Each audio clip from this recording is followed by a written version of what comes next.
cho mày luôn rồi. Rồi em. Rồi bây giờ các con có đèn rồi, các con có thích ăn kẹo không? Có không nào?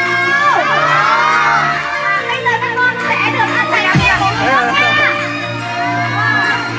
Rồi bây giờ các con sẽ ngồi xuống nha. Đây nhỉ? Các con chú anh chị trong phòng sẽ phải các con phải sướng với đèn trong tay. Quá vui. Em muốn ca trong anh trăng rằm. Đèn ông sao với hoa chết. Đèn thiên nga với đèn đông. Em rất đèn này đến cung trăng. Đèn xanh lơ với đèn tim tim. Đèn xanh lam với đèn trắng trắng. Trong ánh đèn rực rỡ muôn màu. Tít trên cao rất tròn xinh xinh. Soi xuống trần ánh sáng dịu dàng. Dầm tháng tám áo hồng trong sao. Quay này đẹp này. Em bước ca vui đón chị Hằng. Tùng xinh xinh các tùng xinh xinh. Tùng xinh xinh các tùng xinh xinh. Em rất đèn này đến cung trăng. Tùng xinh xinh các tùng xinh xinh. Tùng xinh xinh các tùng xinh xinh. Em rất đèn mừng đón chị Hằng. Ơi, có thanh niên đang làm cái gì? Bắt tất cả ra đúng không? Đấy, quay đi. Quay đi em đi bắt nó. Cầm cái này cho kỹ đấy. Ô, ba tay à? Em có ba tay đâu. Em bên nhà ưa đứng quây quần. Đồi hạt sen bánh xèo đầy nhân. Em muốn ăn 4, 5, 3 phần. Ngọt thơm như bánh xèo bánh nướng. Ngọt cay như mứt gừng mứt bi. Ăn lòng lại thấy vui thêm. Hạt dưa nghe cân nổ lốp đốp. Người vui hoan nói cười hấp tấp. Bao tấm lòng mừng đón trăng rằm. Thơm như bánh xèo bánh nướng. Ngọt cay như mứt gừng mứt bi. Ăn lòng lại thấy vui thêm. Hạt dưa nghe cân nổ lốp đốp. Người vui hoan nói cười hấp tấp. Bao tấm lòng mừng đón trăng rằm.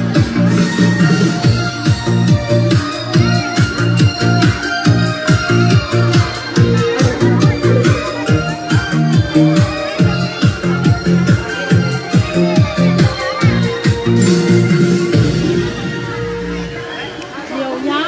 Ô, chào lên bác.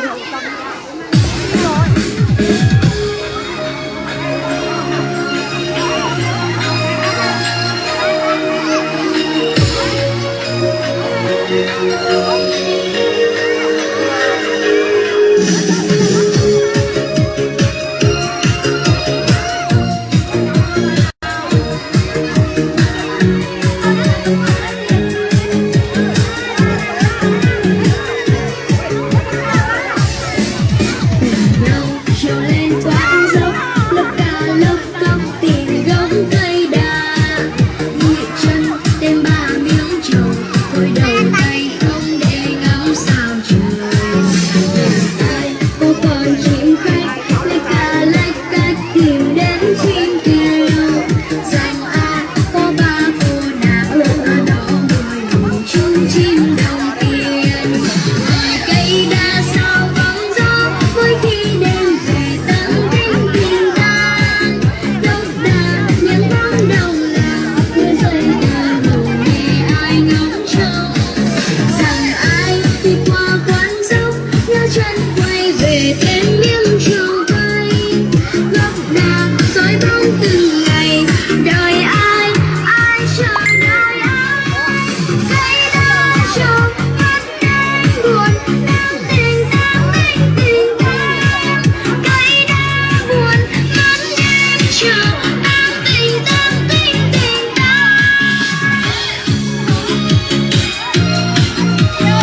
Bảo họ lên đây đường đừng có đi nữa.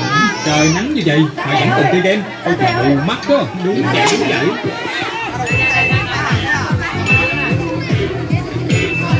Mọi người đang làm gì vậy? Cậu không biết game đó là đại lục Hắc Năm hả? Đúng vậy. Cậu thực sự không biết đó là đại lục Hắc Năm. Trò chơi này tỷ lệ chơi độ cực cao. Hồn hoàng dạng năm lúc nào cũng có. Một cài là có thể trở.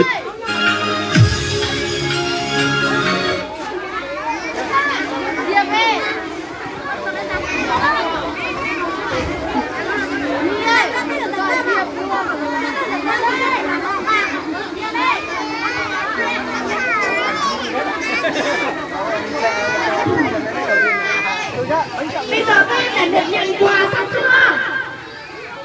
Các con có kẹo chưa nào? Các con ơi! Các con ơi!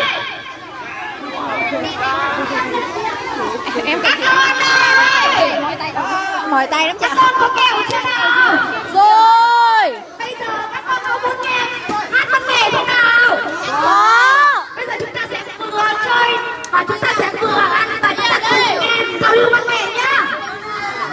Rồi bây giờ sẽ là một tiết mục vô cùng đặc biệt. Anh ơi. Anh Tú ơi.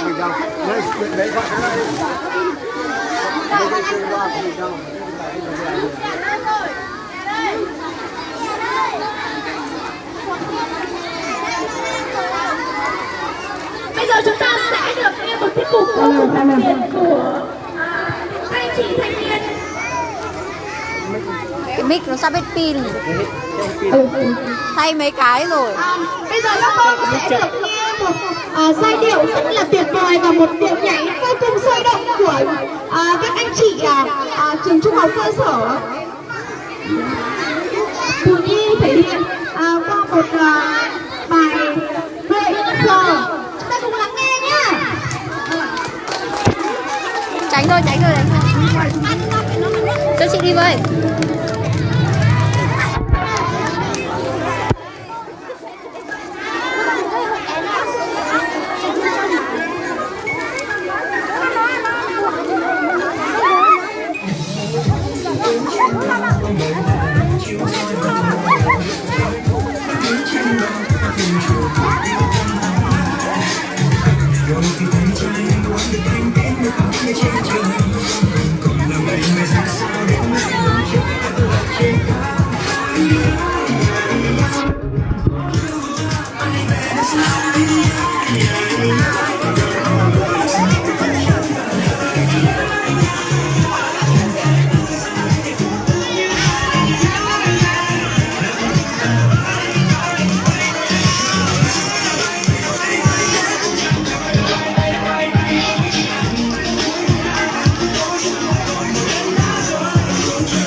tràng đi để hát một ca khúc đêm hội trăng rằm. Chúng ta cùng cho một tràng pháo tay để cổ vũ tinh thần nhé.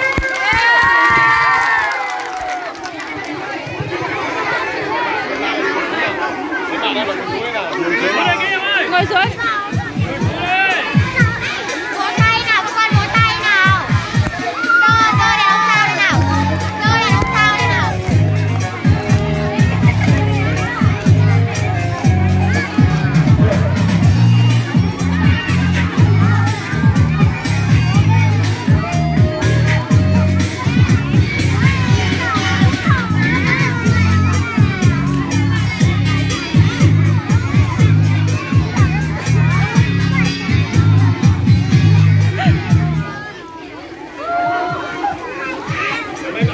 sao đây nào.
Tú.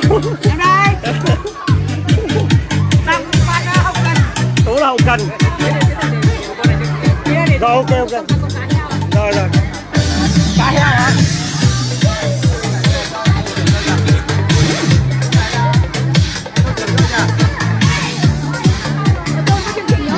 Hết rồi. Nhiều anh trừng bán nè. Chẳng của anh trừng bán nè.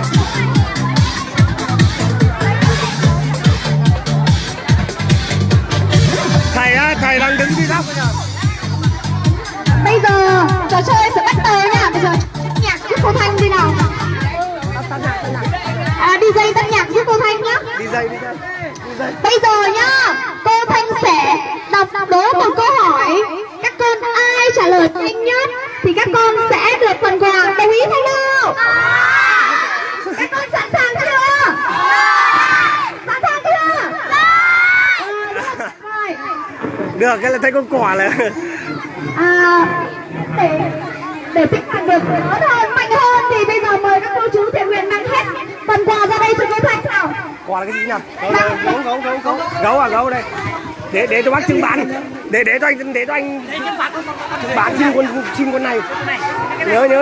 Nhớ để con cắm hợp lại nha. Nhớ là phải để dặn.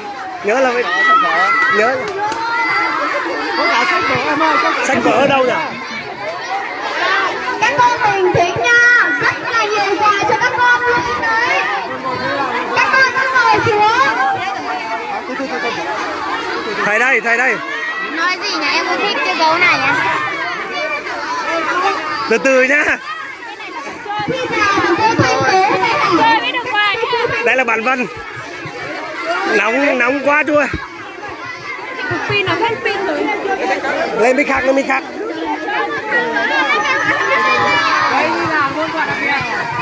Khi nào mà cô Thanh hỏi và câu trả lời bạn nào mà chẳng muốn trả lời câu hỏi các bạn giơ tay ngay chưa? Bây giờ cô Thanh chưa hỏi các bạn, đúng không?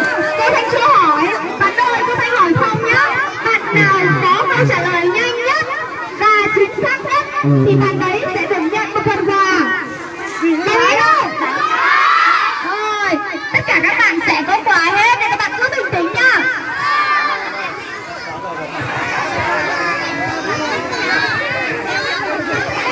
Đâu rồi, cái con đấy đâu rồi? Từ từ đi. Các con Để giấu. Rồi, đưa cho anh trứng bán này. Giấu tay. các con tập trung nhá, tập trung nghe cô Thanh hỏi này. Nếu không tập trung là các con sẽ không nghe rõ đâu. Đi chơi hết rồi, đông quá không tìm thấy được. Đúng không? Và không có trả lời thì chúng ta sẽ không có quà đúng không nào? Và bây giờ chúng ta hãy cô Thanh sẽ nói tố nhá.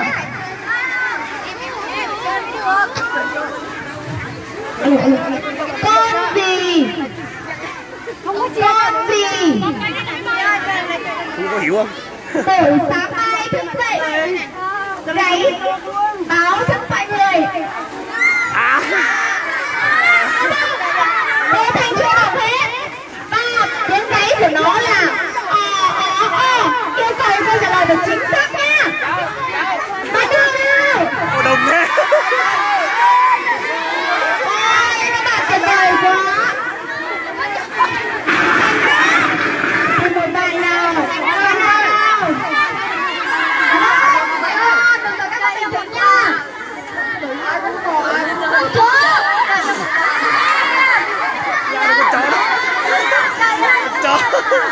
Con chó có chính xác không nhở? Làm sớm hôm qua là ngày thường không đi được. Thế bây giờ bạn nào sẽ có câu trả lời chính xác hơn nào? Chó mới sợ.